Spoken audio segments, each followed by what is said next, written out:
मावशी 2 दिवसापूर्वी तुमच्या पतीने एक खरं तर निंदनीय कृत्य केलं. एका चिमुरडीला कलाश्वर करून मारून टाकले. अ, संतप्त प्रतिक्रिया नागरिकांची उमटते. तुमची पत्नी म्हणून काय भूमिका आहे त्याची? माझी भूमिका अशी आहे, त्या बाळाची हत्या झाली ना चिमुकलीची, त्या जाग्यावरच त्याला ठेचून तसाच मारला पाहिजे. माझी एवढीच इच्छा आहे. बरं. तुम्ही काय संपर्क आता त्याला सोडवायला वगैरे जाणार किंवा काय? मला त्याचं तोंड सुद्धा बघायचं नाही, अजिबात नाही. आता तुम्ही माझ्यापर्यंत कुणी त्याचं अंत्यविधी झालाय म्हणून सांगाय पण येऊ नाही. बरं. काय ही माझी नम्रतेची विनंती आहे. गेल्या किती वर्षापासून संपर्कात नाही तुमच्या? 10 वर्ष झाली. बरं. आता तुमची हीच मागणी की त्यांना कठोरात कठोर शिक्षा व्हावी. कठोर कोर्ट शिक्षा व्हावी. फाशीच झाली पाहिजे.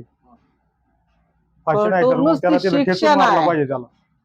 ठेचून मारला पाहिजे. फाशी ते किरकोळ आहे, जाळला पाहिजे त्याला उभा चौकांमध्ये त्याशिवाय असा जिवंत. न्याय व्यवस्थेवरती तरी माझी प्रश्न मनाची व्यवस्थित आग निवणार नाही.